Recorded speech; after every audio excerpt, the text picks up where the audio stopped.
새롭고 하나된 조국을 위한 모임, 줄여서 세종이라고 하죠. 신민여 대표가 쓴 아버지의 북녘하늘이라는 책입니다. 부제가 떠나온 이들과 함께한 그리움의 시간들, 이런 부제가 붙어 있는데요. 이 책은 신 대표 개인의 이야기, 특히 그 아버님에 대한 마음에서 시작하는데요.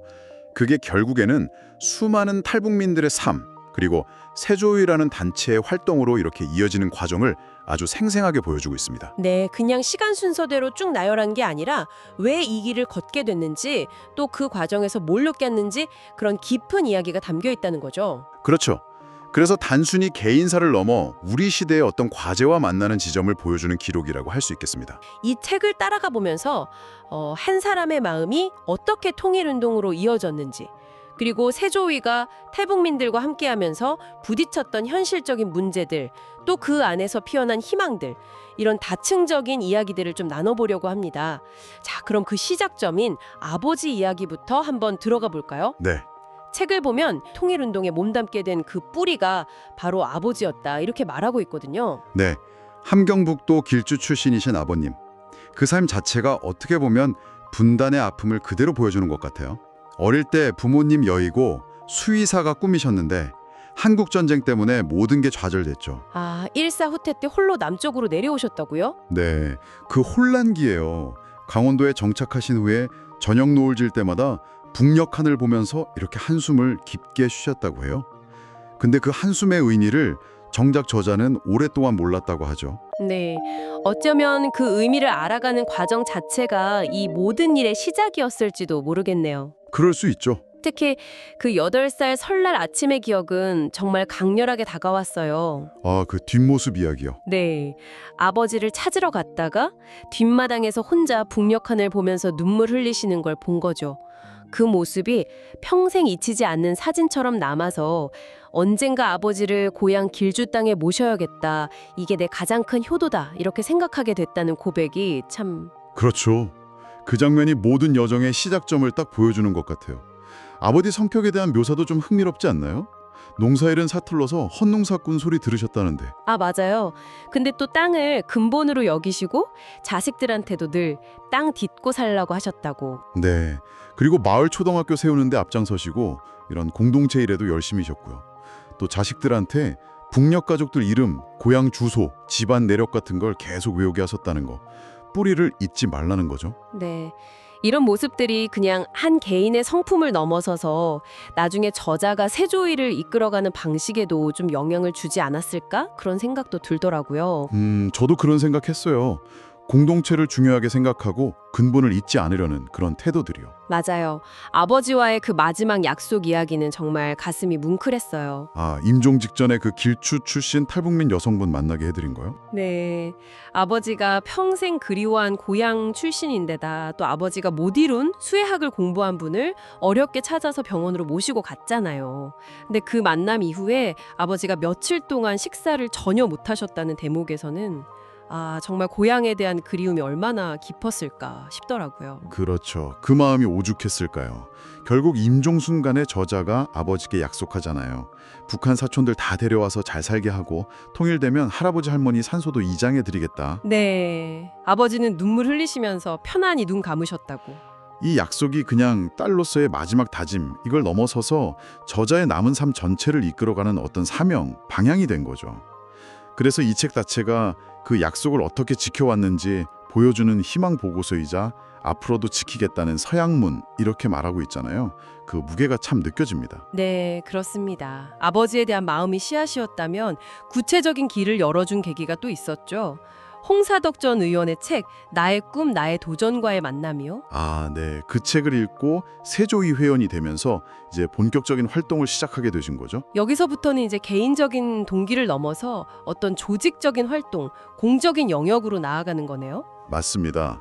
세조위가 처음에는 1988년에 그 책 독자 모임으로 시작했다가 2001년에 통일부 소속 사단법인이 되면서 탈북민 지원이라는 구체적인 목표를 갖게 된 거죠. 저자는 세조위의 핵심 가치로 탈정치, 탈종교 이걸 굉장히 강조하더라고요. 설립자가 정치인이었으니까 외부 시선이 좀 있었을 수도 있겠네요. 그렇죠. 그래서 오히려 더 정치적 중립성을 지키려고 노력하고 실질적인 도움에 집중하려고 했다는 점이 좀 인상 깊었어요. 뭐랄까?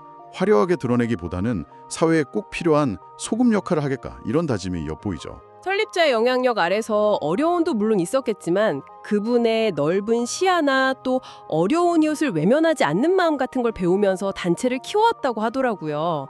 IMF 때 푸드버스 운영했던 일화 같은 거요. 네, 그런 경험들이 바탕이 돼서 세조위가 이제 탈북민 지원이라는 핵심 활동을 여러 방향으로 펼쳐나가게 된 거죠. 네, 그 구체적인 활동들을 조금 더 깊이 들여다봐야 할 것 같아요. 맞습니다. 그냥 이런 일 했다 이게 아니라 각 활동이 어떤 고민에서 나왔고 또 어떤 의미가 있는지 살펴보는 게 중요하겠죠. 예를 들어 의료 지원만 봐도 단순히 몸 아픈 사람 치료하는 것 이상의 문제들이 있었던 것 같아요. 그렇죠. 탈북민분들이 북한에서의 열악한 환경이나 또 탈북 과정에서 겪은 고생 때문에 복합적인 건강 문제를 안고 계신 경우가 많잖아요. 네. 근데 남한 의료 시스템은 너무 낯설고 복잡하고 어디서부터 도움을 받아야 할지 막막하고 심지어 좀 불신을 갖기도 하고요. 그런 상황에서 2006년에 국립의료원, 지금 국립중앙의료원이죠. 거기에 국내 처음으로 북한 이탈 주민 진료센터를 열었다는 건 정말 대단한 시도였겠네요. 네. 의사 친구분, 방송 기자분, 그리고 병원장님의 결단 이게 모여서 시작됐다는 과정 자체가 참 드라마틱하죠. 정말요.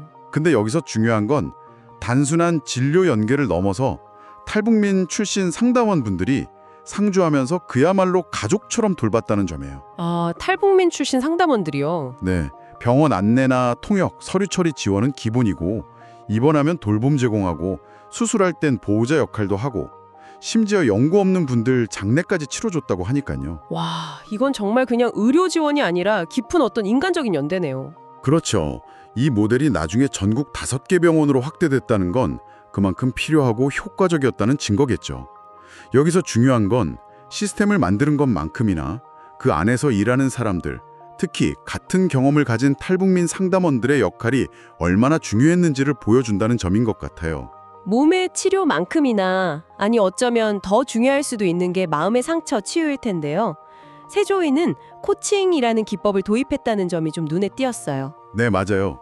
보통 심리 상담하면 과거의 아픈 기억, 트라우마 이런 걸 좀 파고드는 걸 생각하기 쉬운데 저자는 탈북민들의 경우에는 오히려 그런 방식이 더 상처가 될 수도 있겠다 이렇게 판단한 것 같아요. 아, 그럴 수도 있겠네요. 대신 코칭은 과거보다는 현재와 미래에 좀 더 초점을 맞추잖아요. 스스로 내면의 힘이나 가능성을 발견해서 목표를 세우고 나아가도록 돕는 방식이죠. 지시적이거나 분석적이기보다는 좀 지지해주고 함께 가는 그런 느낌인가요? 그렇죠. 특히 자신의 속마음을 잘 드러내지 않으려는 탈북민들의 문화적 특성을 고려했을 때 이런 코칭 관계가 더 효과적이었을 수 있다는 거죠. 2010년에 북한 이탈 주민 코칭 센터를 세우고 신 대표 본인도 직접 코치 자격까지 따셨다는 걸 보면 정말 열정이 대단하신 것 같아요. 네, 책에 나온 사례들 보면 자살 시도하셨던 분이나 우울증 겪던 청년, 가정폭력 피해 여성분들이 코칭을 통해 변화하는 이야기들이 나오잖아요. 네, 봤습니다.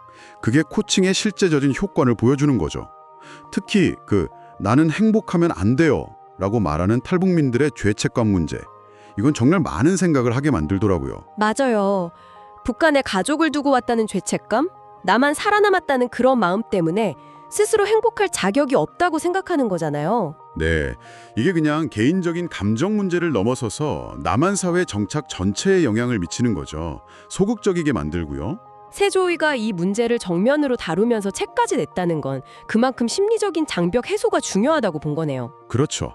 단순한 위로가 아니라 자존감을 회복시키고 사회 적응력을 높이는 구체적인 목표와 연결되는 아주 중요한 지점이라고 할 수 있습니다. 찾아가는 서비스도 인상적이었어요. 서울시와 협력한 찾아가는 돌봄 서비스나 미국 국무부 지원으로 한 탈북민 홈카운슬링 같은 거요. 기다리는 게 아니라 직접 찾아간다는 점이 좀 다른 것 같아요. 맞습니다. 특히 탈북민 가정의 경우 재혼 가정도 많고 부모 세대랑 자녀 세대 간의 가치관 차이나 소통 문제도 크고 또 트라우마가 대물림되는 경우도 있고요. 아, 복합적이네요. 네, 이런 문제들은 한 가지 서비스만으로는 해결이 어렵죠. 그래서 찾아가는 돌봄 서비스는 심리, 아동, 복지 이런 여러 분야 전문가들이 팀으로 직접 가정을 방문해서 문제의 근본 원인을 좀 파악하고 맞춤형으로 지원하려는 시도였고요.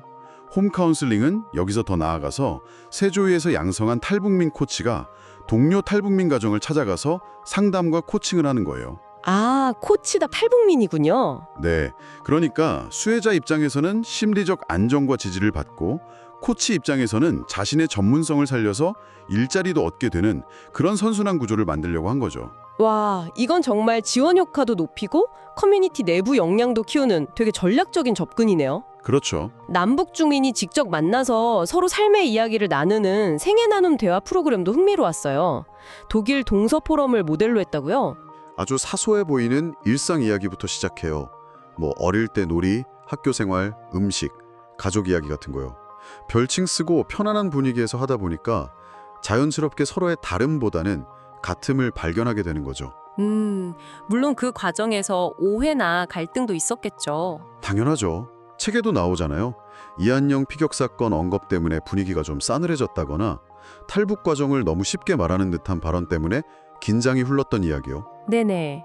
또 반대로 삶은 달걀 하나에 얽힌 어머니와의 이별 이야기에 다 같이 울었던 그런 감동적인 순간도 있고요. 그런 갈등이나 감정 교류가 오히려 서로를 더 깊이 이해하는 계기가 될 수도 있겠군요. 바로 그겁니다. 갈등을 덮는 게 아니라 솔직하게 드러내고 대화로 풀어가는 과정 자체가 편견을 넘어서는 경험을 주는 거죠. 독일의 동서 포럼처럼 이것도 남북 주민들이 서로를 그냥 다른 사람이 아니라 같은 사람으로 느끼게 만드는 작은 실험이었던 셈이에요. 통일은 결국 사람의 마음이 먼저 통합되어야 한다는 걸 보여주는 거죠. 정착의 정말 현실적인 문제죠. 일자리 지원 이야기도 빼놓을 수 없어요. 초기에는 기업들 편견 때문에 정말 어려웠다고요. 아, 네. 2000년대 초반만 해도 탈북민 고용하겠다는 기업 찾기가 하늘의 별따기였다고 해요. 주민등록증은 있냐, 사고 치면 누가 책임지냐, 뭐 이런 식의 노골적인 불신도 많았고요. 와, 힘들었겠네요. 네. 그래서 세조위는 한편으로는 기업들 설득하고 인식 개선하는 노력을 하고 다른 한편으로는 탈북민 분들한테 남한 직장 문화를 교육해야 했죠. 아, 문화 차이요? 어떤 것들이 있었을까요? 예를 들면 북한에서는 상대적으로 덜 중요했을 수 있는 시간관념이라던가 또 직장 내 위계 질서와 수표적 소통 사이의 그 묘한 균형 잡기? 뭐 그런 거요. 네. 또 성과에 따라 급여가 달라지는 시스템에 대한 이해 같은 것도 필요했고요. 이런 문화적 차이를 좁히는 과정이 꼭 필요했죠. 그런 어려움 속에서도 책에 나온 그 면접장에서 북한 어머니랑 몰래 통화하다 걸렸는데 결국 채용돼서 중고차 딜러로 성공하고 어머니까지 모셔온 청년 이야기는 정말 큰 희망을 주는 것 같아요. 네, 그렇죠. 그 사례가 딱 보여주는 것 같아요.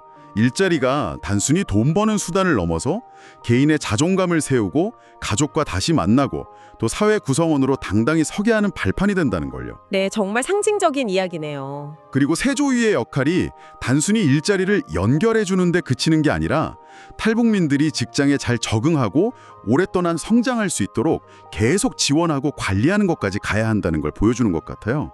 초기 정착 지원만큼이나 지속적인 관심이 중요하다는 거죠. 마지막으로 10년간 진행됐다는 북녘 고향으로 보내는 편지 공모 사업 이야기도 참 여운이 깊었습니다. 붙일 수 없다는 그 설정 자체가 너무 슬프잖아요. 네, 저자가 심사할 때마다 눈물을 참기 힘들었다고 할 만큼 그 편지들에는 정말 두고 온 가족에 대한 그리움, 미안함, 만나고 싶은 간절함이 절절하게 담겨 있죠. 돌아가신 아버지께, 두고 온 어린 자식에게, 친구에게. 네, 그 편지들이 그냥 개인적인 사연이 아니라 분단 시대를 살아가는 우리 모두의 어떤 집단적인 기억이자 기록이라고 생각해요. 편지 끝마다 반복되는 죽지 말고 꼭 살아남아 통일되면 만나자 는 그 말이 어떤 정치 구호보다 더 강력하게 통일의 염원을 전하는 것 같아요. 네. 이 사업이 탈북민들에게는 마음속 응어리를 푸는 치유의 시간이었을 테고 또 우리 사회에는 분단의 현실과 아픔을 다시 한번 생각하게 하는 계기가 되었겠죠. 네, 오늘 아버지의 북녘 하늘 이 책을 통해서 신민여 대표 개인의 삶에서 시작된 이야기가 세조이라는 단체를 통해 어떻게 넓어지고 또 수많은 탈북민들의 삶과 만나면서 구체적인 변화를 만들어 왔는지 정말 깊이 있게 살펴본 것 같습니다. 아버지의 눈물에서 시작된 길이 이렇게 많은 사람들의 상처를 보듬고 희망을 주는 길로 이어졌다는 사실 자체가 참 큰 감동이고 울림이네요. 통일이라는 게 결코 그냥 추상적인 구호가 아니라 바로 우리 곁에 있는 사람들의 구체적인 삶의 문제라는 걸 다시 한번 느끼게 해줍니다. 의료, 심리, 일자리, 문화소통 이런 다양한 노력들이 어떻게 한 사람 한 사람의 삶을 다시 일으켜 세우고 더 나아가 우리 사회 전체의 통합을 위한 소중한 밑거름이 되는지를 정말 생생하게 보여주고 있죠. 한 사람의 그 지극한 효심과 약속이 이렇게 큰 사회적인 울림을 만들 수 있다는 점은 우리 각자에게도 참 많은 생각을 하게 만드는 것 같습니다. 분단과 통일, 그리고 우리 이웃인 탈북민들에 대해 어떤 새로운 생각이나 감정을 느끼셨는지 궁금하네요. 꼭 거창한 일이 아니더라도 각자의 자리에서 우리가 할 수 있는 작은 관심과 실천들이 모여서 좀 더 따뜻하고 통합된 사회를 만드는 첫걸음이 될 수 있지 않을까요?